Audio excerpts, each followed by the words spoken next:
Okay, so today we're going to be looking into something, a little different, and that is how to tell if a fur coat is real or fake. Um, you might be thinking, why do I even need to know this? Right. But but it's actually more relevant than you might think. Yeah. And today we're going to be using this guide from eFurs, which is, as you might have guessed, a company that specializes in fur.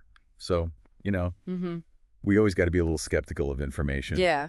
especially when it's coming from a company that, is selling that particular thing. Right. So we will be analyzing this information critically Mm. and presenting you with, just the facts, basically. Yeah, and even with the rise of synthetic materials, real fur continues to be sought after. So I think Yeah, this is incredibly relevant knowledge to have. absolutely. Okay, so let's jump right into it. We'll start with what the guide calls the feel test.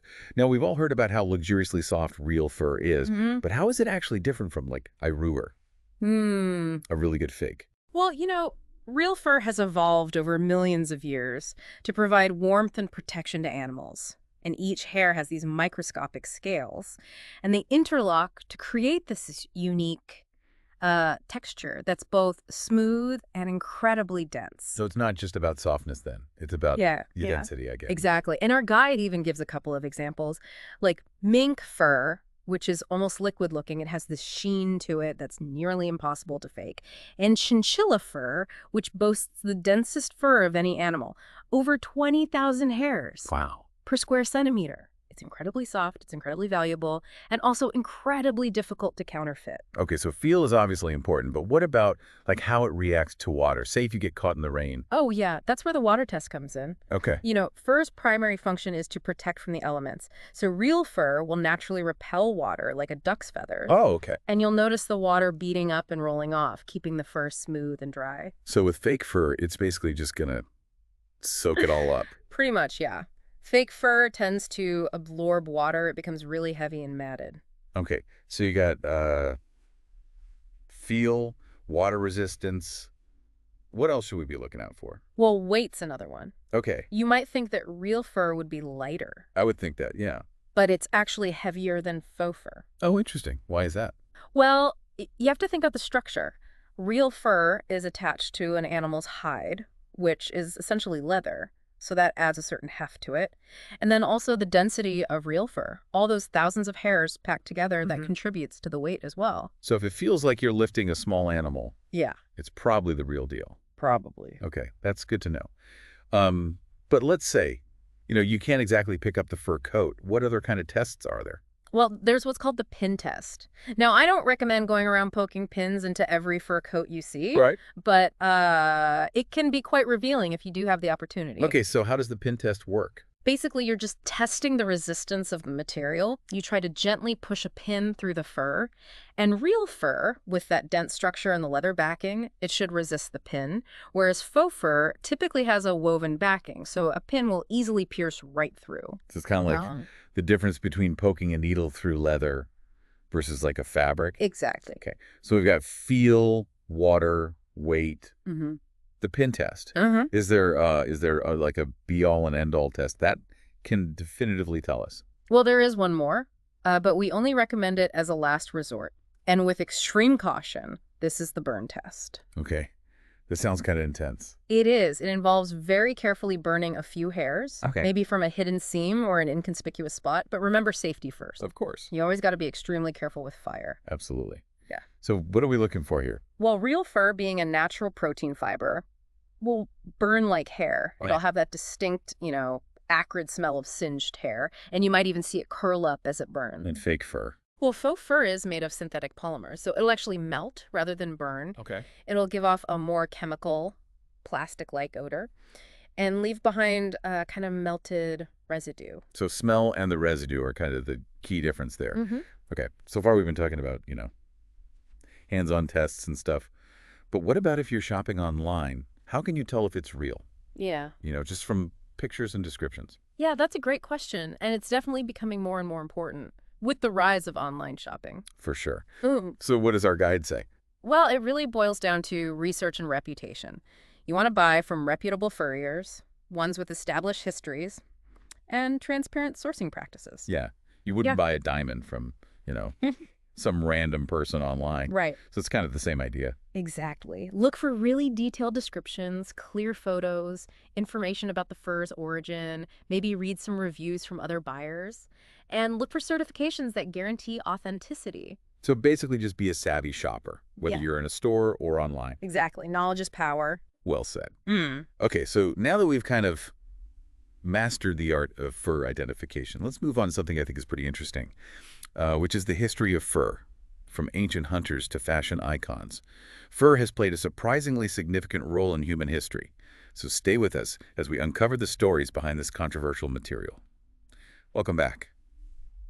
All right, so now we're going to explore the fascinating history of fur. Yeah, it's amazing to think about how something as seemingly simple as fur has woven its way through human history for so long. Yeah, it's easy to think of it as just a fashion statement, Yeah. but it wasn't always that way. Oh, absolutely not. I mean, for our ancestors, fur was a matter of survival. It provided warmth, protection from the elements, even served as bedding and shelter materials. Right, like their high-tech gear for braving the elements. Exactly. So I guess, when did it make that transition from purely practical to something a little more symbolic or status-driven? Well, it likely happened gradually. And it varied across different cultures, of course.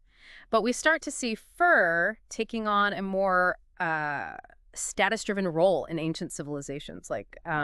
Think about the elaborate fur-trimmed robes worn by Egyptian pharaohs or Roman emperors. Fur became a way to showcase their wealth, their power, even divine authority. So like the ancient equivalent of a designer handbag or a luxury car. Yeah, pretty much. And that association with luxury and status, it persisted for centuries. Yeah. Like in medieval Europe, sumptuary laws actually dictated who could wear certain types of fur, which, really reinforced those social hierarchies. So if you were rocking ermine back then, you were basically royalty. Pretty much, yeah. And as exploration and trade routes expanded, new and exotic furs entered the market, which further fueled the desire for these coveted materials.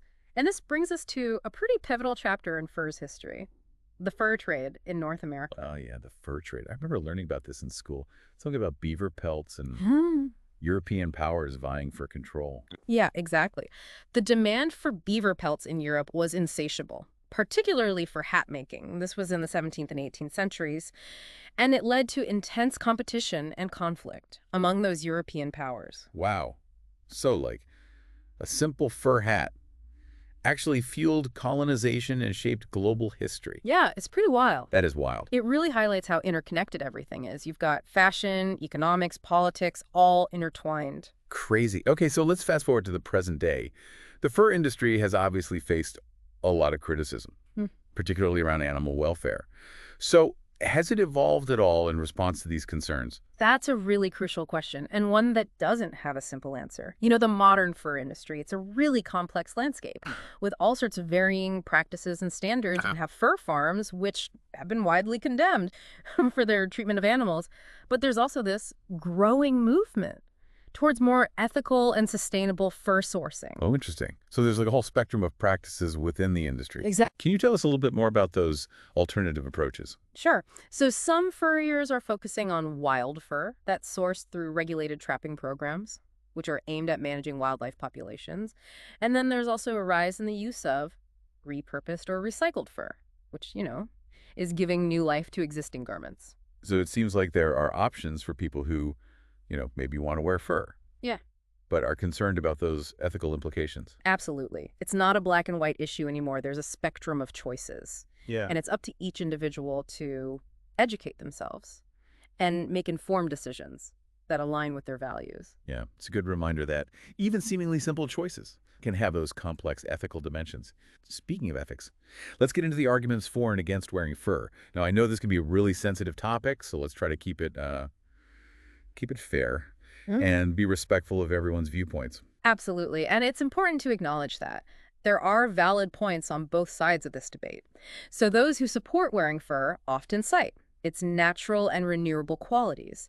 They argue that fur, when sourced responsibly, can be a sustainable alternative to synthetic materials, which, often rely on fossil fuels and can contribute to microplastic pollution. That's a really good point. I hadn't really thought about that before. It challenges that assumption that synthetic is always the eco-friendly option. Right. It really depends on the specific materials and the production processes. Yeah. involved. Yeah. And in addition to that, proponents of fur often highlight the economic benefits of the fur trade, particularly for indigenous communities who have traditionally relied on trapping and fur harvesting for their livelihoods. So there's a cultural and economic dimension to consider as well. Exactly. Yeah, it's just a Yeah, reminder that these issues are rarely straightforward. definitely. Now, on the other side of the argument, animal welfare advocates contend that no matter how it's sourced, using fur for fashion is inherently cruel and unnecessary.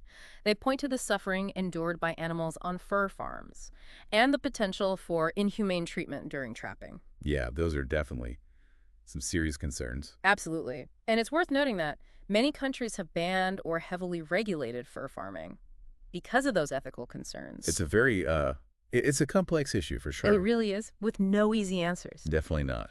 Well, I think this has really shed some light on the fur industry and the ethical considerations involved. So where do we go from here? What can listeners take away from all this? Well, I think the key takeaway is that there's no one-size-fits-all answer. The decision of whether or not to wear fur, it's a deeply personal one, and it's essential to approach it with thoughtful consideration and respect for those diverse viewpoints. I couldn't agree more. Knowledge is power. And the more we understand about, the history, the industry, the ethical arguments, the better equipped we are to make informed decisions Absolutely. that align with our own values. And even if we choose not to wear fur ourselves, Huh. being informed allows us to engage in those conversations and contribute to a more responsible and compassionate fashion industry. For sure. Okay, well, it sounds like we've covered a lot of ground in this deep dive into the world of fur. We've explored identification techniques, delved into the history, and grappled with those ethical considerations. But before we wrap up, I want to give our listeners some resources and food for thought, so stay tuned for the final part of our deep dive. All right, welcome back. So we've covered a lot of ground in our deep dive into the world of fur, from how to identify the real thing to the complex history and ethics of wearing it. It really has been a fascinating journey. Yeah. So before we wrap things up, what are some of the key takeaways you think our listeners should walk away with? Well, I think the biggest takeaway for me is just the importance of informed decision-making. Whether it's fur or any other product, we should all really strive to understand the materials we're wearing, where they came from, and the impact of our choices. Yeah, it's about being Yeah, a conscious consumer, right? Exactly. Not just blindly following trends, but actually thinking about what aligns with our own values. For sure. And I think this deep dive has really shown that, even seemingly simple choices can have these complex implications. And there's just no easy answer when it comes to fur. There are valid arguments on both sides. And it's ultimately a decision that each individual needs to make for themselves. Yeah, and we saw that the fur industry itself Mm-hmm. is it's quite diverse. There are all sorts of different practices and standards. Absolutely. And that's why I think research is just so crucial, whether you're considering buying a fur coat or you just want to understand the issues involved. Take the time to learn about the different, the sourcing methods, the ethical arguments, the alternatives that are out there. Yeah, knowledge is power. Exactly. And even if someone decides that, Yeah. fur isn't for them, I think this deep dive has still given them a valuable look into this complex industry with a really fascinating history Absolutely. and an evolving present. I completely agree. It's about understanding the nuances, appreciating the, the craftsmanship, and engaging in these thoughtful dialogues about the role of fur in our modern world. Well said. Okay, well, on that note, I think we'll wrap up our deep dive into the world of fur. Thank you for joining us, and we hope you leave with a newfound appreciation for this. Complex and often controversial material.